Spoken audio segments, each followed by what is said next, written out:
Hi, good afternoon, everyone, and thanks for being here. I'm Joel Smith. I am the Director of Substance Use Disorder Services here at Southwest Michigan Behavioral Health, and glad to see some long overdue familiar faces on the screen. So I will turn it over to Anastasia for her to introduce herself if she's on here. Yep. Thank you, Joel. Hi, everybody. My name is Anastasia Miliade, and I am the substance use treatment specialist. Thank you all for coming here today. And Beth? Hi, I'm Beth Geisinger. I am the manager of the utilization management and call center here at Southwest Michigan Behavioral Health. Mila, did you have anything else, or did you want me to just jump right in? Nope, I had nothing else. I'm going to stop sharing my screen so that Beth can share her screen. You did receive a document via email yesterday with some screenshots for what Beth is about to go through, but she is going to walk through it live on the screen. Thank you. So, hello to everybody.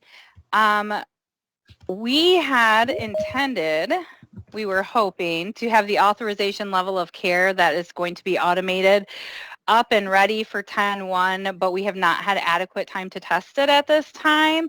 So the only thing that I will be walking through with you today is how to open up those client files. The big thing that is changing for this next coming fiscal year that begins on Friday 10/1 is that we will be allowing you to open your own provider files. So what that means is the releases that you were previously getting and faxing to us, you will not have to do that anymore. You will be able to open up your own provider file and then upload the release of information, that MDHHS 5515 form, right into the client record. So I am going to quickly walk you through how to do that, and if anyone has any questions, type them in the chat, and I think the plan is we're going to answer them all at the end. Let's see here. So hopefully everybody is a little bit familiar with Streamline. If you have not, that's okay. You will have a username and password. And always in the upper right-hand corner, there is this box with a drop-down that says search or open this client.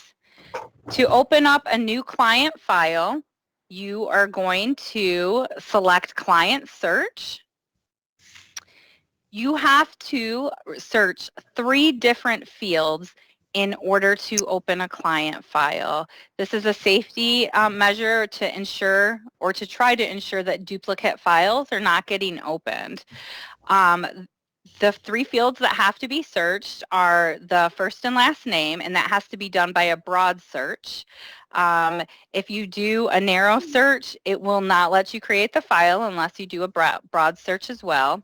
You also have to search by social security number and also by date of birth. What I would encourage everyone to do is please ensure that the social security number and date of birth that you are entering are correct. If they do not match up with the master file that is already in the system, which all of our customers have if they have Medicaid or a Healthy Michigan plan, or have ever had Medicaid or a Healthy Michigan plan, even if they don't currently have it right now, there is a master file in there for them. So if the social security number is wrong, if the date of birth is wrong, if the name is spelled incorrectly, it's going to create a duplicate file, even if you don't see it on your end. So that's just some words just to be a little bit extra careful in there. So in this sense, I am going to create a file for Homer Simpson, and we did a search. There's no Homer Simpsons in the system. So next we are going to do a search of a social security number to see, does Mr. Simpson currently have a file at this provider? Nope, sure doesn't. And then we are going to search again.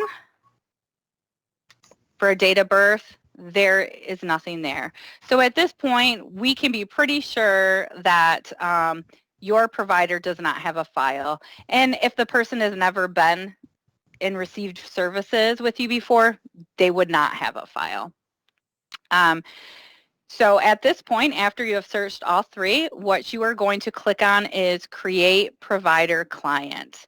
When you click on that, you are going to receive a drop-down so you can select your provider. You should only have one listed. It's going to be specific to wherever you are working. You're going to hit Create. It's going to ask you, are you sure? You say yes, and bam, there is your client file. So at this point, the main difference is right now you don't have to wait for SWMBH to open the provider file. You automatically have access to that, and you'll be able to go in there and do your ASAM continuum, which needs to be launched out of here. Anastasia is going to show you how to do that next. But what you do need to do now that you did not have to do previously is previously you were getting that release of information and you were faxing that to us. The difference now is you're going to upload that into the file. I think that everyone is familiar with how to do that, but since I know that there are people in here and I don't know who's going to be walking you through that, I will show you that very quickly. And I did include the instructions in the PDF that was sent out to you. So if you were in here and you wanted to open a file, what you would do is instead go to My Office and come down here and select Scanning. And over here, you would select a PDF. It has to be attached in a PDF. It's going to automatically pull the client's information in there. If you are in that client file, you are going to hit select and you are going to find, you're going to find something to upload in there. Here, let me see here. We're going to attach a blank release of information. You'll be able to see what you attached. That's when you select events. He signed it today, so we are going to put that as today's date. And it is a release of information. Provider, this does not have a drop-down. You just start typing your provider name and it will auto-populate in there, and you select SWMBH SUD as the insurer and then hit save. Now if you want to verify, you want to make sure you did it correctly, you can go under your client, click on the CM events. This is right where you are going to launch your ACM continuum from, and there you see it. The PDF that you just uploaded is now in the client file. So the main difference that, and let me stop sharing. The main difference is that previously you were faxing the releases. We would do a medical record release all of that information to you. We don't want to hold you up. We have no delusions that we would be able to open up a new provider file with you within minutes of them signing it. We wanted to give you guys your own ability to do that, and we're still going in and we're still going to verify releases. We're going to release our prospective review events to you. They will just be coming the following business day after we go through and verify the release is valid. If it is, we will be still sending you our prospective review SUD event with the ASAM that the call center completed with those initial authorizations. Easy peasy, right? All right, thanks, Beth. So we have a couple questions in the chat, and it may be easier if we just handle them right after your presentation. Okay. It's applicable. The first one is, what if the client does not have a social security number? Okay, well, that could be, right? And if they do not have a social security number, you can potentially use all nines, but that is for if they do not have a social security number. You know, so yeah, I will leave it at that. If they do not have a social security number, you can use all nines. Okay. The next question is, if the person does not have Medicaid but is no insurance, will they also have a master file? They may. If they do not have a master file, you would never know, but you won't be able to see it. The only difference between somebody who doesn't already have a master file is when you create your provider file, it is also going to create a master file for them. You just will not see it. We are the only ones that are able to see those. Okay. The last question is, you are still going to add initial authorizations, or do we need to request them? No, we will still be entering the initial authorizations. So if your outpatient provider assessment treatment planning session, we will still be doing those for the time being. We don't have a date when that will be going away. And same thing for detox and res. Okay, thank you. And then Marty, your question, is this a requirement or an option if we want to wait until you get to it? Okay, so the answer to that question is you're going to have to open your own files. Right now, what's happening is the releases get faxed to us, and then we open them up. But if you have somebody show up at your provider and you need to launch and complete that assessment, you probably will not want to wait for us to complete that. We try to get files opened by the end of the business day, and it's usually much more timely than that. But if you're waiting on somebody and our medical records person is on lunch, we don't want to hold up your assessment. And this is where the ASAM continuum launches from. So it's very important that people are able to access it when they need it. All right, thanks, Beth. I don't see any additional questions in the chat for Beth. Oh, yes. Oh. I see a lot of emails that folks did not receive the PDF yesterday. It did go to the SUD director's email list, but if you need it, if you would please just shoot me an email and I'm happy to send it to you. And I just put my email address in the chat. So just email me directly and I will get you the PDF from Beth's presentation. I can add it to this Teams Meet. I can attach it to here. Okay, that would be a lot easier. Thanks, Beth. Yeah. All right. I don't see any additional questions in the chat for Beth. If you think of any, certainly send them along. So we will move on to our third agenda item, which is the ASAM continuum, and turn it over to Joel and Anastasia. Well, Joel is taking the questions, and now we'll help out with the ASAM continuum. Okay. Am I sharing? I think I am. So, thank you, Joel. I'm going to try and help you with ASAM Continuum interface. And I wanted to welcome you all because what I'm going to try to do is to give you a short tutorial and kind of ease the anxiety that people might have with how this is gonna work. So I'm sharing my information, how to get a hold of me. If you have any further questions, we will try and send out written answers, but you can also feel free to contact me.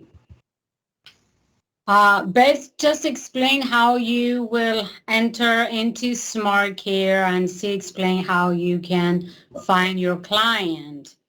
So the first thing you want to do in order to complete the assessment is to search in SmartCare for the client.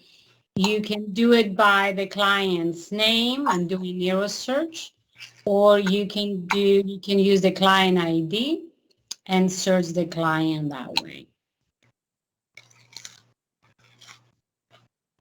Okay, so once you find your client, you want to look for the CM events. And the CM events is when you would create a new document. In the CM events, you will see all of the documents that you have for this particular client. And for Mr. Peter Pan here, you could see that there's some of the assessments, some of them are in progress, the BH stats admission, authorization request, and whatnot. In order to create a new event, you will want to go in the upper right corner and hit the little sheet of paper, and that will launch you to the next window.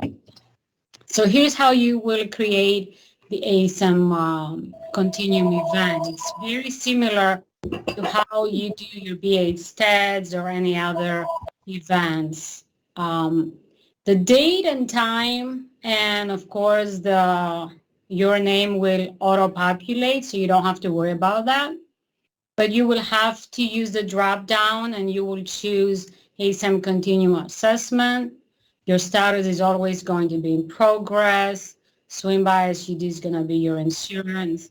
And of course, the provider is going to be the agency that you are working with. And for this demonstration, I just used Western. Thank you, Joe, for letting me do that.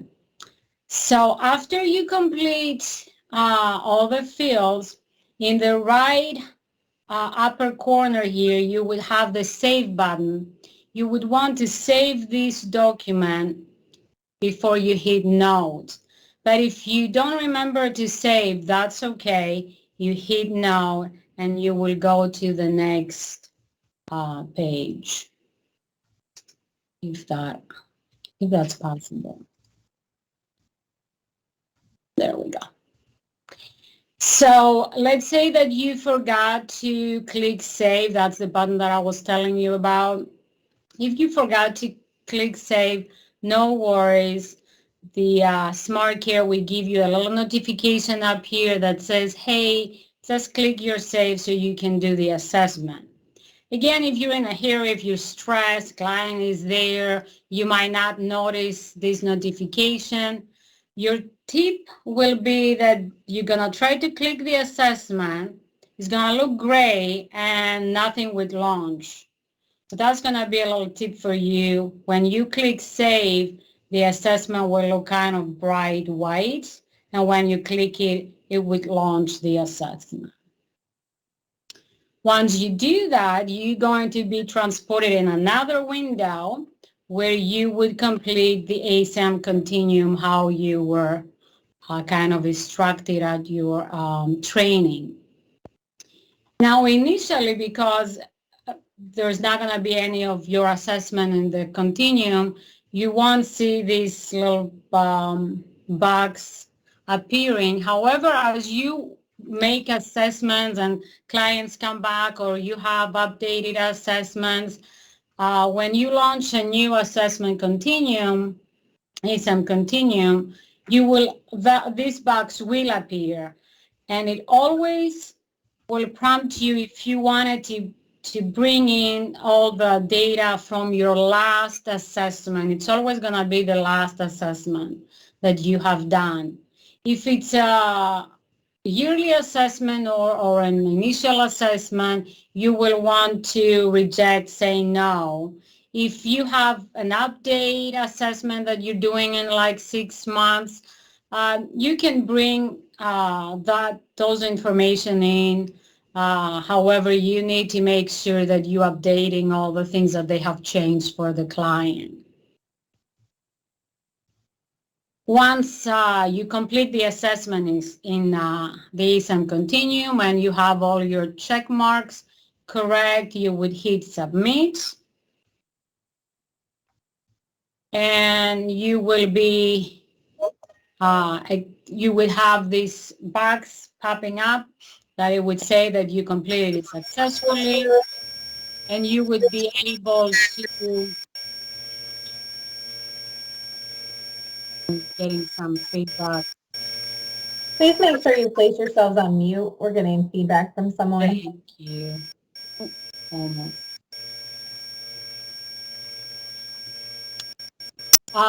So you would see the assessment is going to be successfully scored. You would have the ability to print or view in a PDF the summary and the narrative report, and you will be able to save it in your EMR. Right now in SmartCare, we do have the summary report that it is pulled in. However, we're working on the narrative report, and that would be shortly available as well. And once you do that, you want to go back to SmartCare, hit import.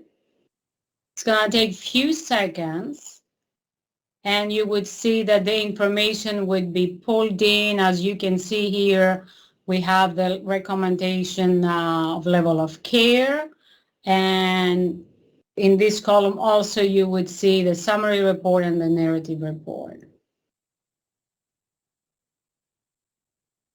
The last thing that you want to do is to sign your assessment with your password, and then hit sign, and that way the document is going to be completed and not in progress.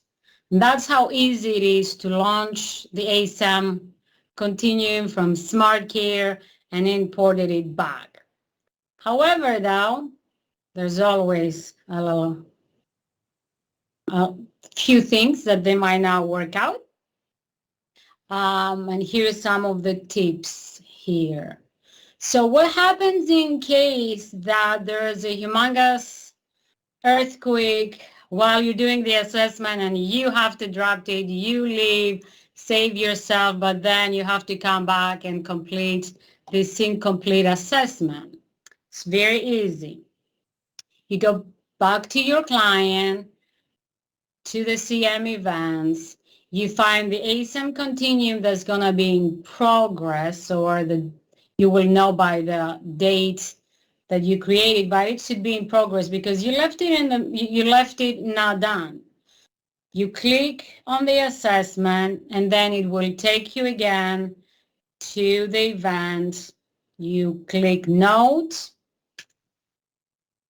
You go back to click Assessment. And once you click Assessment, it will transport you to the ASAM Continuum. You will complete it. You hit Submit, Import, Sign, boom, you're done. But we're not over yet. What happens in the occasion that the ASAM Continuum recommends a level of care that the clinician disagrees, or the client doesn't want to attend that level of care? And that's where the fun begins. So when you complete the assessment, you will hit Submit, and the ASAM would say, hey, let's review this because what we recommend and what you recommend doesn't match. And that's okay, but we need to explain the reason. You will be prompted to answer 2 questions in this stage. You're going to have a drop-down, and as you can see here, I chose that the client didn't want to participate in the level of care recommended by ASAM. And in the second one, we highly recommend that you give a little bit of rationale. And also, you want to write in this box what level of care the client will actually attend. And that is for the ASAM Continuum to include the clinician's rationale and level of care that the client will attend into the narrative and summary report. If you skip this part, your recommendation will not be included. And we don't want that for authorization and for the audits. We want to know if the client doesn't go to the level of care recommended, what's the reason of that happening? Well, once you hit continue, the ASAM continuum will say, hey, successfully done, but it is not done. And what you need to do is you go back to the assessment where it will show all of the things that you completed. You go to the review, you click review, and it will prompt you to answer a few more questions. I think they're like 5 or something, not something terrible, just a little bit more. You click save, and then you go back to SmartCare, you import the ASAM Continuum, you sign your document, and then you are done.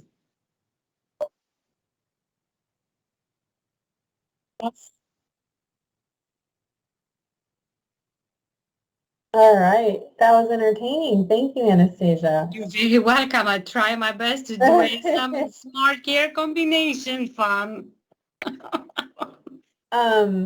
So there were 2 questions that Joel answered in the chat. I'm going to read them out loud just to ensure that everyone is aware. The first was, why would we not be able to select bringing information forward on an annual assessment if we are able to update the information that was needed?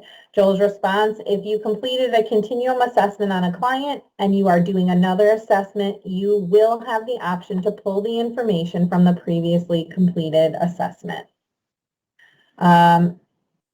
Next question, will you send the presentation to us? The response was yes, you will get a copy of this PowerPoint and the summary document.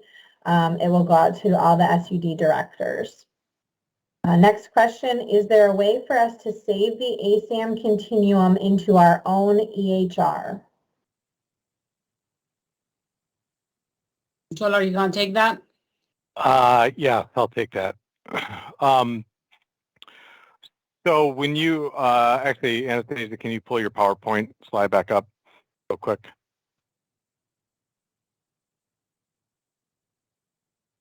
And go to the slide that talks about how to do that. Good question, Keely, because this one we need to spend a couple seconds on.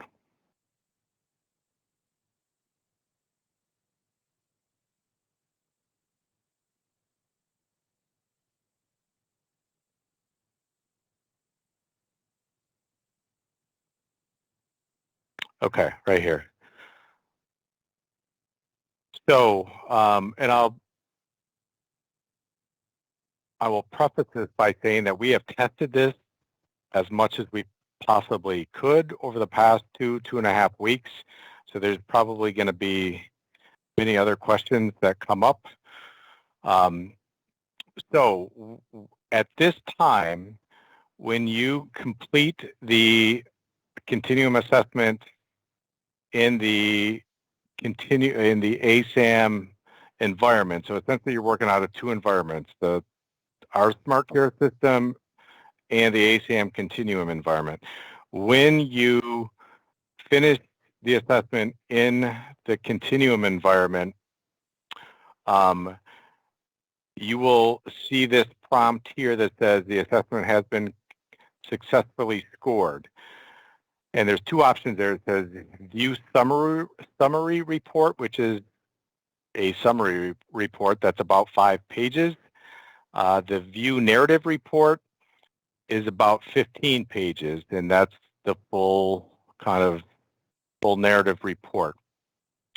When you click on either one of these, it will open in a PDF. So it will open in like Adobe Acrobat or whatever your PDF application is that you use at your respective agency. At that point, you can save it because it'll just be like opening a regular PDF. Now, our plan is to have both of these, the narrative report and the summary report, pull back into our EMR. That will not be ready by 10/1. So this is really important for you to know that you need to save it here. You need to save it locally, and then you can upload it into your respective EMRs as needed.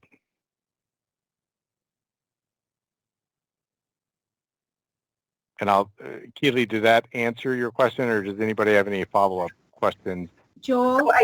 I'm sorry, can I just clarify? So what you're saying is that I get how we can save it once it goes to a PDF, but right now we have to save it locally and it's not quite going to be ready at 10/1 for us to save it? Is that what you're saying? Well, it will, I want to make sure we're talking the same language here. So, in order for you to save it in your electronic medical record, your local electronic medical record, you're going to have to save it somewhere, right?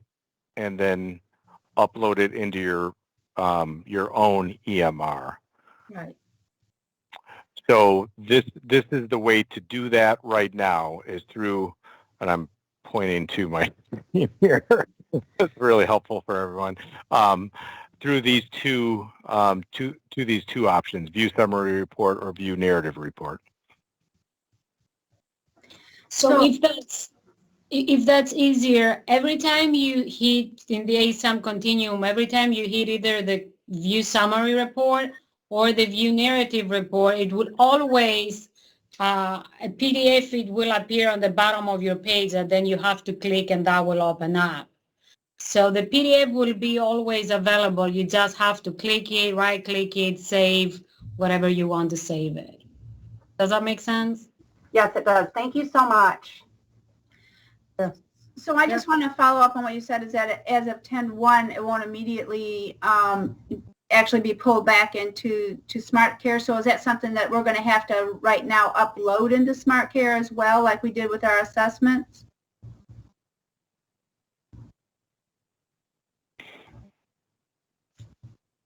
Right. I was going to say, it was pulling back. It's pulling back the summary report. So what's pulling back is the summary report. So Laura, was that you? Yes. Okay. Yes. Sorry. So right now it is going to pull back the summary report, which is 5 pages.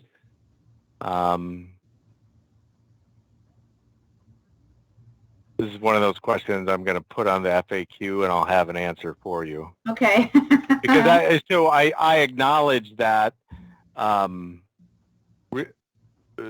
summary report is probably what we need to see, Okay. but the full narrative report is what you, as a provider, will need to see. So Okay. I've asked that both be pulled in, but they couldn't pull that off by 10/1. So let me ponder that some more, and I'll have an answer by tomorrow. So. Okay.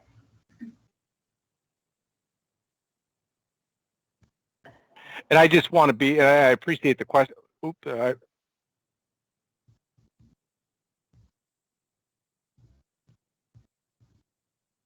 I think we lost Joel.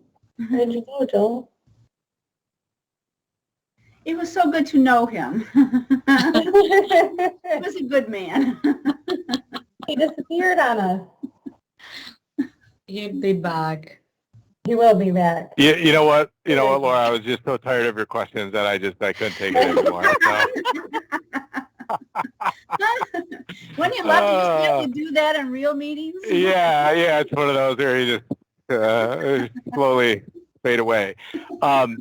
So what I was in the process of saying before I voluntarily disconnected myself was that I want to be very sensitive to the fact that this is not an easy ask, and there's a ton of duplication. And so unless there's a compelling reason why we actually need to see the full continuum assessment right now, I'm inclined to say I don't want providers to have to upload yet something else. So let me think on it overnight. Okay. All right. I don't see any other questions in the chat. Oh, I have another question. Yes, please, Keely. It's so much easier to just take myself off mute and ask Sure. it. So and I'm sorry, I'm multitasking, but I heard you say something about providers not needing to have the whole assessment. Did I hear you correct, Joel? Were you just talking about that? No, I was saying I'm not sure for the purposes of 10.1 if we need the question was, does a provider, when they complete the ASAM continuum, save it locally, then have to upload the full narrative assessment back into our smart care system? And I'm inclined to say no, but I wanted to pause before I actually gave it an official answer on that. The narratives or the ASAM summary is what's currently being pulled in, and what I was saying was I think that will be okay for us for the time being until we can get Smart Care to pull both the summary document as well as the full narrative document in. And then once that happens, you will see in that CM events list page, you will see ASAM continuum event, you will see ASAM summary and ASAM narrative. So then those all three separate events will be in that patient's record. So my concern, and this is probably for another meeting, is comparing that full narrative report with our accreditation standards. Because from what I understand, and I've been reaching out to ASAM Continuum to try and get a blank copy of their assessment so that I can take a look at it and compare it with the CARF standards. Because from what I understand, it doesn't fully meet those standards, and if that is our accreditation, then and this is kind of goes off the emails that we were sending the other day where I sent you our mini assessment, because we would like to kind of make the changes to that document to accommodate the deficiencies that potentially the ASAM has on it, so that we can continue to meet our accreditation standards.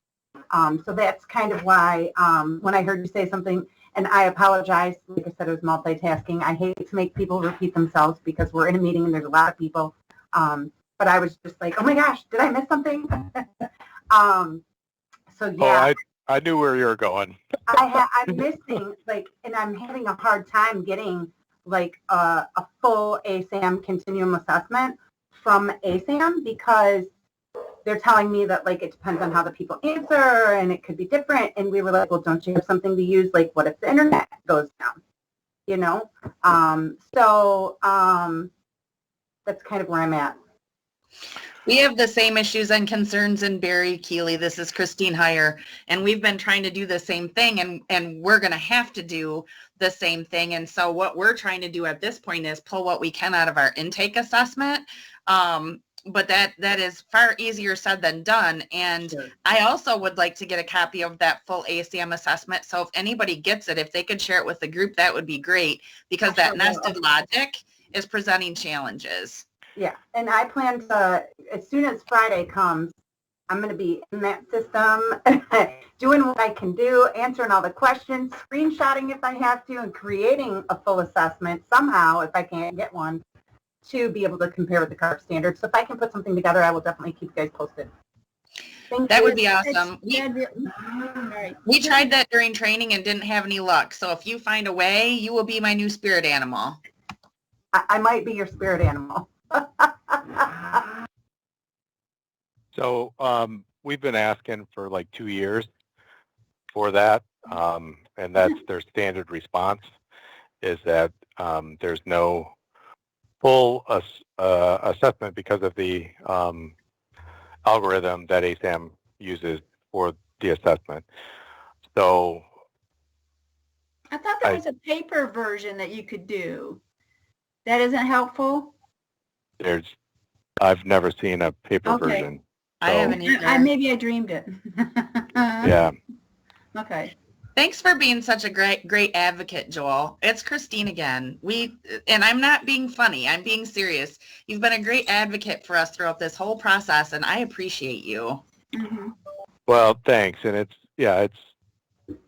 I share everybody's frustration because everybody's got different accrediting bodies and accrediting requirements that they have to meet. There's CCBHC implications now as well. So one would think getting kind of a full list of questions would not be that difficult, but it has proven to be quite challenging. So I have sent out around a few test reports. I would encourage you, once 10.1 comes around, that when you download that, just basically essentially what you were just saying, Keely, once you download that full narrative report that's 15 pages, you do get a feel for what the kind of the header sections are of the biopsychosocial. I actually wrote those down when you guys were flipping through the slides. I've been writing so fast that I kind of missed some spots. So I appreciate that. Thanks, Joel. Yep. Linda asks in the chat, what about the gain for adolescents? Not sure what the question is. What about the gain? What about it? So Linda, if you want to take yourself off mute, Do you have it? That's all I want to know. Do we have it? Are we going to do it for adolescents? yeah, it's required for adolescents as of 10.1. So we've been identifying those that have been trained already, and we need to get those names up to the department so Chestnut can reactivate their accounts. Okay, so I don't know if anybody here at Intercare has been trained. Kathy and I did it at Riverwood, but she had to log in, not me. Does Intercare see adolescents for SUD treatment paid by SWMBH? If they bring one, we will see them. It's a possibility that we can. We will not turn them away. Yeah. Well, then we'll get you added to the list. Joel, this is Grace from Intercare. Claudia Pozo and I had started the gains training, but we went to the physical training, but then we never got the recorders to do the second piece of it. So. Ooh, okay. And I had emailed the person several times to see about getting that, and it just kind of fell off. And then the ASAM started. So yes, we would never turn away an adolescent for SUD, but the likelihood of it happening here is pretty low. We don't have a lot of adolescents for SUD at this point, but there's always the possibility it could happen. Yeah. All right. So, Mila, how are we doing on time? This is evolving into what I was afraid it was going to evolve into. So I just want to make sure. We're at 2:46. The meeting technically goes till 3:30. Our time allotted for this agenda item was ended at 2:35. But you just let me, Joel. Joel, I think my portion will be quick. All right. So the other questions about the gain, and Grace, Grace and Lynn, I don't want to dismiss your questions, but it's kind of a whole other can of worms that I'm hesitant to open right now, but I do have some additional comments about it. So let's try to wrap up the continuum interface first. I don't see other questions in the chat about the ASAM continuum. Are there questions about it or about Anastasia's presentation? Okay. Hearing All right. none, go ahead, Joel, sorry. So we'll make sure that you get Anastasia's beautiful PowerPoint, and then Jake Smith has put together like a 3-page kind of a quick Cliff Notes version on how to launch the ASAM. Again, any questions you have about ASAM, send to providersupport@swimba.org. That will be our kind of central depository for questions, and then Jake's kind of the man behind the curtain. He'll filter those to appropriate SWMBA staff because there's going to be a lot of questions. So the gain. So Grace, to your question, I will check to see, because if you went through the training, so that the department has pivoted somewhat based on the short notice and that we're dealing with right now, is that to be qualified to do the gain for adolescents, you just had to have been trained. There is no longer any fidelity requirements. So the recorders, the 3 sample assessments, that's out the window, okay? So it's a very good question, and one that I did not think of, that, okay, we probably have more people throughout our provider network that actually went through the face-to-face back in the good old days when we could do that, that have completed that training, but just did not get to the fidelity part because of whatever reasons, like we're not going to use gain anymore. So I will make a note of that and let you know.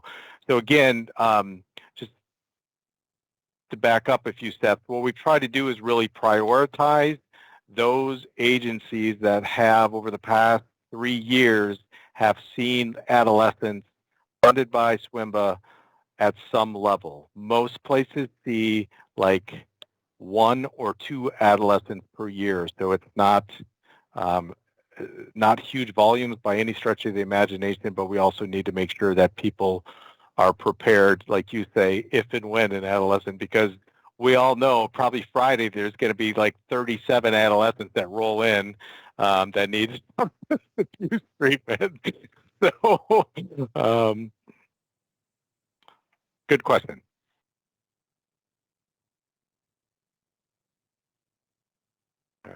All right. I don't see any other questions in the chat, and so we will move into the modifier, fiscal year 22 modifier portion of the presentation. As I said, I am filling in for Brittany, so I'm going to do my best. I'll answer questions as best as I am able to, and what I can't answer live here, I'll take back and we'll get written responses out to you.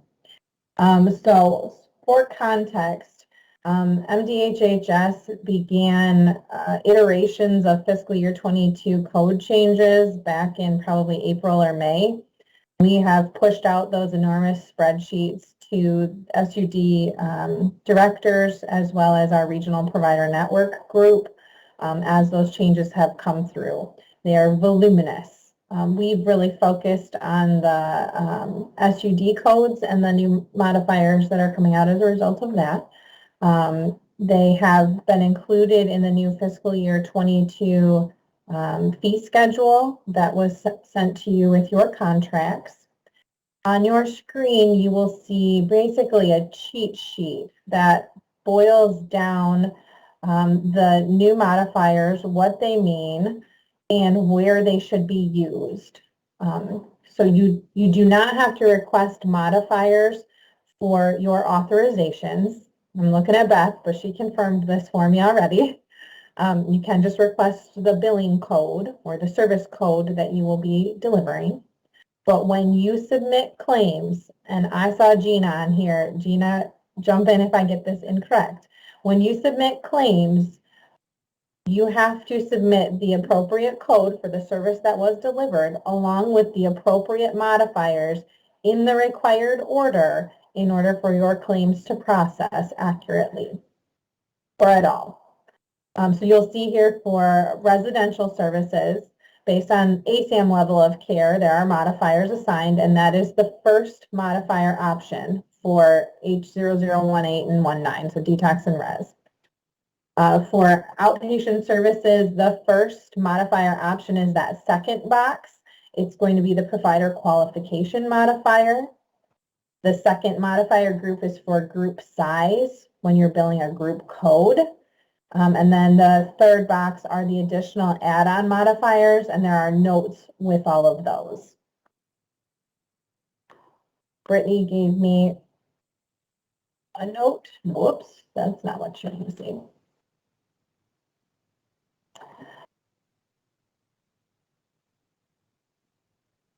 She asked me to also mention that TF and TG have been added to decipher time spent with the client for H0005. And those updated fee schedules will be sent out this week to applicable providers. We're in the process currently of associating your rendering providers with the code modifier combinations that they are permitted to bill. And so they'll be available to you in the drop-down when you're submitting claims for those specific services.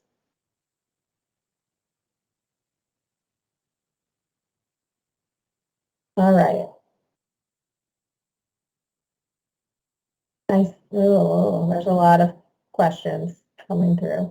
The first is, can you run an SUD SA group session with only 2 participants based on the UN modifier? I would want to answer that in writing because I believe, Ashley, that it depends on the funding stream. So I think that there are group size requirements for Medicaid that are different than those for MyHealthLink. So can we, Joel, are you taking these down or you want me to? I almost disconnected myself again. Yes, I got it. I'm on it. Joe, your question. So we have done away with the EBP modifier except for IOP. I think that there's a way to, there's a modifier for evidence-based practices. If I'm looking at that far column H, there's one Y4 for the approved EBP for co-occurring disorders. And that might be the only, and then, yeah, the matrix model for H0015. But otherwise, yes. And then Christine, can you please send us this cheat sheet as well? It's very helpful. Absolutely. And again, I can't take credit for it. Brittany Ball drafted this.